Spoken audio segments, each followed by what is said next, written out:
देखो फ्रेंड्स, उम्मीद है आप सब खैरियत से होंगे। आज हम नेक्स्ट पार्ट स्टार्ट करते हैं, पार्ट नंबर 2, जिसमें मैं ये बताऊंगा कि how to create store procedure for insert query in MS SQL with code. Okay, तो आज हम स्टोर प्रोसीजर स्टार्ट करने लगे हैं, जिसमें हम इंसर्ट की क्यूरी लिखेंगे। तो पहली बात है कि स्टोर प्रोसीजर्स होते क्या हैं। ठीक है, पहले आपने शायद थोड़ी सी प्रोग्रामिंग की हो, तो उसमें आपने ये देखा होगा हम हार्ड क्यूरीज जो है ना कोड के अंदर यूज़ करते हैं, यानी कि वहीं पे क्यूरीज लगाते हैं इंसर्ट वगैरह की, जो कि एक अच्छी प्रैक्टिस नहीं है। बाज़ औक़ात हमें काफ़ी सारे फॉर्म्स के अंदर एक ही तरह का स्टोर प्रोसीजर यूज़ करना पड़ता है, तो एक ही तरह की क्यूरीज लगानी पड़ती हैं। तो इसके लिए बेटर सोल्यूशन ये है कि हम इसके स्टोर प्रोसीजर बनाएं। ठीक है, स्टोर प्रोसीजर में क्यूरीज लिखें। तो मैंने ये W3 स्कूल से इसमें थोड़ी सी लाइंस ली हैं। उसमें बताया कि store procedure is a prepared SQL code that you can save so the code can be reused over and over again, यानी कि हम उसे बार बार यूज़ कर सकते हैं। एक ही बार हमें क्यूरी लिखनी पड़ेगी और उसे हम बार बार यूज़ कर सकते हैं। So if you have an SQL query that you write over and over again, save it as a store procedure, then just call it to execute it. You can also pass parameters to a store procedure so that the store procedure can act based on a parameter values that is passed.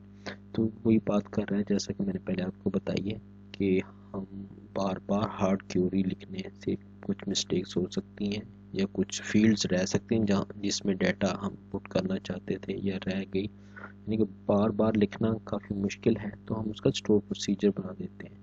ठीक है, एक function की तरह है, जैसे हमने programming में functions पढ़े होंगे इसी तरह ये फंक्शन है, लेकिन ये है कि इसमें क्यूरी लिखी होती है और हम इसमें बस जस्ट पैरामीटर पास करते हैं और वो उसके अगेंस्ट जो भी क्यूरी होती है उसे परफॉर्म कर देता है।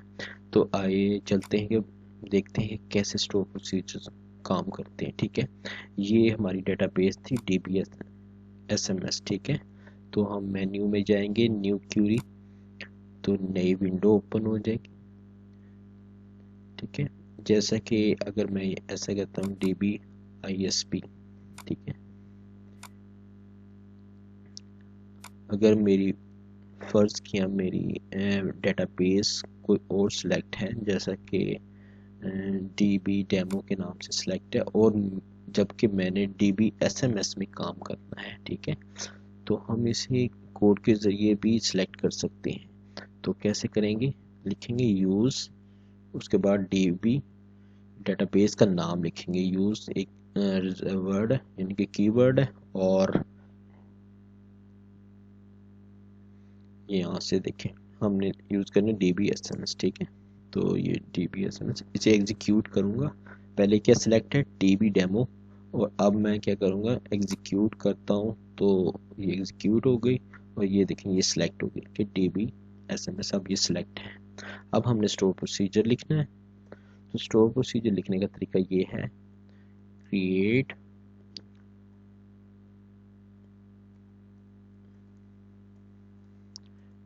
प्रोसीजर।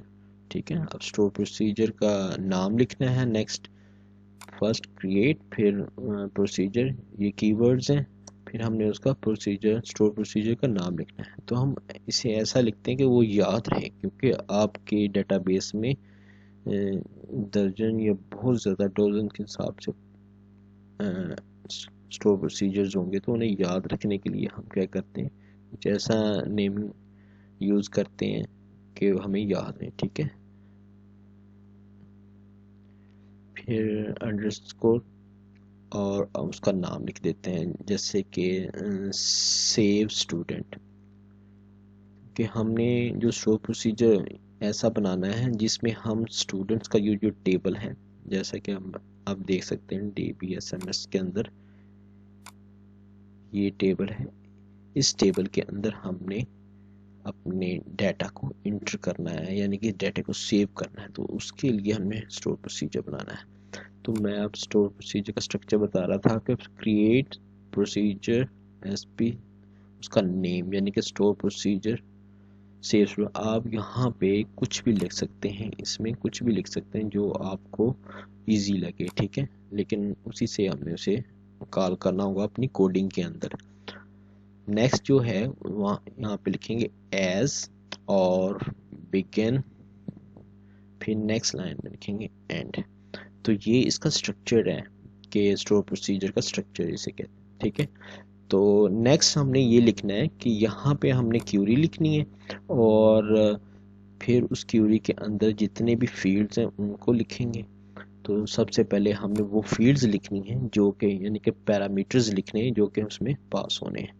तो एट द रेट से स्टार्ट करेंगे। फर्स्ट हमने देखें ये जो पहला है आईडी, ये खुद ब खुद ही इंक्रीमेंट करता रहेगा, इसलिए हमें ये लिखने की ज़रूरत नहीं है। नेक्स्ट जो है वो है नेम, ठीक है, तो हम यहाँ पे लिखेंगे नेम। और फिर नेक्स्ट जो चीज़ है वो ये है कि हमने इसको इसके जो डाटा टाइप है वो बतानी है इसको, ठीक है। तो डाटा टाइप क्या है इसकी, जैसा कि इसमें लिखी हुई है वाचर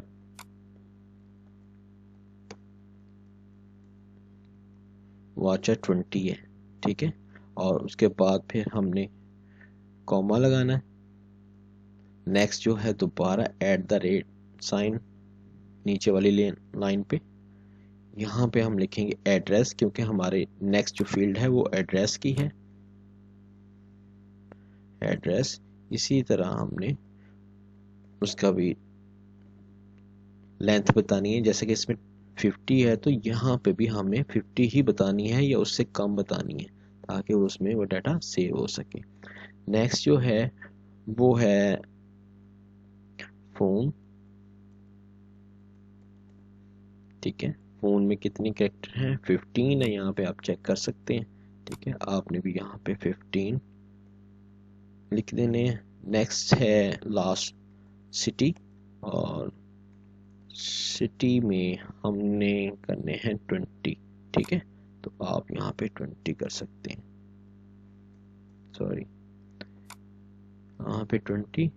और यहाँ पे हमने एक कॉमा नहीं लगाना, ठीक है, इसलिए मैं इसे रिमूव कर रहा हूँ क्योंकि ये लास्ट वाला है, ठीक है। उसके बाद लिखना है एज बिगिन, और बिगिन के नीचे आके हमने अपनी क्यूरी लिखनी है इंसर्ट की। तो इंसर्ट क्यूरी क्या होती है, इंसर्ट क्यूरी होती है इंसर्ट इनटू, फिर टेबल का नाम TBL, टेबल का नाम क्या है देखें TBL स्टूडेंट, तो हम यहाँ पे लिख देंगे TBL स्टूडेंट, जस्ट वही नेम लिखने हैं हूबहू, ठीक है। फिर इसके साथ क्या होगा, TBL स्टूडेंट लिख लिया। फिर हमने बताना है कि इसमें कौन कौन से कॉलम्स हैं या कौन कौन से फील्ड्स हैं, तो उनके नेम लिखने हैं। तो नेम क्या है यहाँ पे, नेम, तो यहाँ पे भी हमने नेम लिखना है, ठीक है। नेक्स्ट क्या है, एड्रेस, ये वाला, ठीक है, तो हम भी यहाँ पे एड्रेस लिखेंगे। नेक्स्ट क्या है, फोन, उससे नेक्स्ट क्या है जी, सिटी, ठीक है। ये हो गए इसके कॉलम्स। अब हमने लिखनी है वैल्यूज, ये कीवर्ड है, ठीक है, वैल्यूज। अब वैल्यूज में क्या है, हमने ये चीजें प्रोवाइड करनी है। पहले इसे कॉपी करेंगे, Ctrl+C। अब ये नेम इस फील्ड में जाकर सेव होगा, ठीक है। और ये भी याद रखना कि यहाँ एट द रेट साइन जरूर देना है, ठीक है। नेक्स्ट क्या है, एड्रेस, और यहाँ पे एड्रेस लिख देंगे। इसे मैं नीचे ले आता हूँ ताकि क्लियर रहे। और नेक्स्ट क्या है जी, phone, at the rate phone, इसे उठाएंगे और यहाँ पे पेस्ट कर देंगे। आप इसे नेक्स्ट क्या है, सिटी, Ctrl+C और यहाँ पे इसे बंद कर देंगे और सेमीकोलन लगा देंगे, ठीक है। ये हमारा स्टोर प्रोसीजर तैयार हो गया। स्टोर प्रोसीजर से कैसे क्रिएट हुआ, पहले क्रिएट प्रोसीजर ये एक रिजर्व वर्ड्स हैं, ठीक है। यहाँ पे अपने प्रोसीजर का, स्टोर प्रोसीजर का नाम मैंने sp_, स्टोर प्रोसीजर का नाम सेव स्टूडेंट के नाम से लिख दिया, ठीक है। फिर हमने उसे पैरामीटर्स, जितने भी पैरामीटर्स हैं कि जितनी हमें फील्ड्स में वैल्यूज लेनी है, जैसे कि नेम, एड्रेस, फ़ोन और सिटी। नेम, एड्रेस, फ़ोन और सिटी, इसमें हमने लिखने वाचा उसका जो हमने डाटा टाइप बतानी है और उसकी लेंथ बतानी है, ठीक है। इसमें हमें नॉट, नल या इस तरह से चीज़ें या डिफ़ॉल्ट वैल्यूज़, यहाँ पे हमने कुछ भी डिफाइन नहीं करना, जैसा कि हमने टेबल में किया था पहले। जस्ट आपने ये चीज़ इसे यहीं पे इसकी लेंथ बतानी है और डाटा टाइप बतानी है, और डाटा टाइप और लेंथ सेम होनी चाहिए जो कि हमने पहले टेबल में डिफाइन किए, जैसे कि यहाँ पे है, ठीक है। ये चीज़ ख्याल रखने वाली है। यहाँ पे कॉमा नहीं लगाना क्योंकि ये लास्ट वाली है। फिर एज, बिगिन, ये कीवर्ड्स हैं, और एंड, इसके दरमियान हमने क्यूरी लिखनी है इंसर्ट की, ठीक है। हम ये इंसर्ट के बना रहे हैं कि एक स्टूडेंट में अंदर डाटा कैसे सेव करना है, ठीक है। Insert into TBL student name, address, phone, city. फिर वैल्यूज़, वैल्यूज़ में हमने वही पैरामीटर्स, ये एक तरह के पैरामीटर्स हैं जो कि हम कोड के ज़रिए इसे भेजा करेंगे, और इन पैरामीटर्स के थ्रू ये वैल्यूज़ इस क्यूरीज में फिट कर देगा, ठीक है। ये नेम, और अब हमने इसे क्या करना है, लास्ट थिंग, हम इसे सिलेक्ट कर सकते हैं, या इसे अगर कोई और कोड नहीं लिखा हुआ तो हम जस्ट यहाँ पे जाके एग्जीक्यूट करेंगे, और हमारी डेटाबेस कौन सी सिलेक्ट है, DBMS। तो ये चीज़ चेक करनी है कि ये DBMS से ही सिलेक्ट है। यहाँ पे मैंने एग्जीक्यूट किया, ये सक्सेसफुली एग्जीक्यूट हो गया। अब हम इसे देखते हैं कि ये हमारी डेटाबेस में कहाँ पे मौजूद है, ठीक है। ये है हमारी DBMS। तो इसे मैं सिलेक्ट करता हूँ और यहाँ पे आकर इसे रिफ्रेश करता हूँ। तो रिफ्रेश करूँगा तो इसमें ये टेबल्स आ जाएंगे, फिर यहाँ पे आएगा प्रोग्रामेबिलिटी, ठीक है। इसको आपने एक्सपेंड करना है। इसमें पहला जो फोल्डर है वो है स्टोर प्रोसीजर का, उसे चेक करते हैं इसमें स्टोर प्रोसीजर बना है या नहीं बना, ठीक है। ये देखें sp_save student के नाम से ये स्टोर प्रोसीजर बन गया है, ठीक है। तो फ्रेंड्स, ये हमारा स्टोर प्रोसीजर जो है वो कंप्लीट हो गया। आपने इसे देख भी लिया, ये स्टोर प्रोसीजर है। अब हमने इसे देखना कि इसे एग्जीक्यूट कैसे किया जाता है, ठीक है। उससे पहले मैं ये बताना चाहता हूँ कि जो फ़र्ज़ किया ये इसी विंडो पे हमने और कोड लिखना है, तो इसको हम इसे कमेंट कर लेते हैं। तो कमेंट, मल्टी लाइन कमेंट करने का एसक्यूएल में तरीका यही है कि आप // और फिर स्टार और // के दरमियान जो भी लिखेंगे वो कमेंट हो जाएगा। तो हम यहाँ पे नेक्स्ट जो अपना स्टोर प्रोसीजर है उसे एग्जीक्यूट करते हैं कि इसे एग्जीक्यूट कैसे किया जाता है। वैसे तो हम इसे प्रोग्रामिंग में किया करेंगे, लेकिन अगर हम यहाँ पे इसे एग्जीक्यूट करना चाहते हैं कि आया कि ये वर्किंग कर रहा है या नहीं, तो फिर कैसे करेंगे, ठीक है। तो उसका तरीका ये है कि हम कीवर्ड लिखेंगे EXECUT, एग्जीक्यूट, और फिर स्टोर प्रोसीजर का नाम, और हमारा स्टोर प्रोसीजर का नाम क्या है, ये हमारे स्टोर प्रोसीजर का नेम है, ठीक है। इसे मैं कॉपी कर लेता हूँ और यहाँ पे आके मैं पेस्ट करता हूँ। इसके बाद मैंने इसमें वैल्यूज़ देनी है, यानी कि ये वाले पैरामीटर नेम, एड्रेस, फ़ोन और सिटी, ठीक है। तो मैं इसे कैसे करता हूँ, सिंगल कोट्स में मैं नेम लिखता हूँ। क्या नेम है, जस्ट मैं सपोज के मैं लिखता हूँ इश्तियाक, और फिर इसमें मैं अपना एड्रेस लिखता हूँ सिंगल कोट्स में।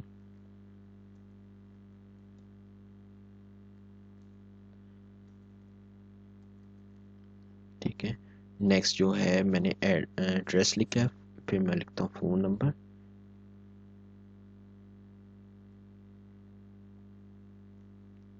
अब मैंने नेक्स्ट जो है उसका सिटी लिखना है। तो ये लिखा गया सारा का सारा कोड। अब मैंने इसे क्या करना है, इसे एग्जीक्यूट करना है, ठीक है। तो इसे मैं कहता हूँ सिलेक्ट कर लेता हूँ, और सिलेक्ट करने के बाद इसे एग्जीक्यूट करता हूँ। उससे पहले ये देखें कि इसके अंदर अभी कोई वैल्यू नहीं है। मैंने ये डाटा टेबल में गया हूँ, ठीक है, और टेबल में जाने के बाद मैंने इसे सिलेक्ट टॉप 100 रोज, तो ये टॉप 100 रोज को सिलेक्ट करेगा। देखिए अभी अभी इसमें कोई वैल्यू नहीं है, ठीक है।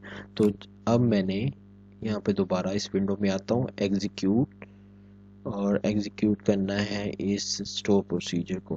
तो इसे स्टोर प्रोसीजर को एग्जीक्यूट किया तो उसने लिखा है 1 रो एक्टिव, ठीक है। अब मैं दोबारा इसे चेक करता हूँ, इस पर राइट क्लिक किया और सिलेक्ट 100 रोज, ठीक है। अब ये देखें उसने आईडी क्या दिया है 2, नेम क्या है इश्तियाक, और शार्प ने आलम, और इसमें उसने फ़ोन नंबर और सिटी भी दे दिया है, ठीक है। तो फ्रेंड्स ये था आज का हमारा लेक्चर जिसमें हमने देखा कि स्टोर प्रोसीजर को कैसे बनाते हैं इंसर्ट के लिए, और उससे फिर हमने एग्जीक्यूट करके भी देखा कि इसे एग्जीक्यूट कैसे किया जाता है, ठीक है। तो जब हम प्रोग्रामिंग करेंगे तो प्रोग्रामिंग में पास हम इसका स्टोर प्रोसीजर का नेम यूज़ करेंगे और ये पैरामीटर वहाँ से पास किया करेंगे अपनी सी शार्प के ज़रिए, और ये यहाँ पे आके इसे सेव कर दिया करेगा। तो ये बहुत आसान हो जाएगा, बार बार ये सारा कोड लिखने की हमें ज़रूरत नहीं होगी, जस्ट हमने स्टोर प्रोसीजर का नाम और उसे हमने पैरामीटर पास करने हैं। ये है इस स्टोर प्रोसीजर का असल मकसद, ठीक है। Thank you so much. Video लंबी होगी। अल्लाह हाफिज़।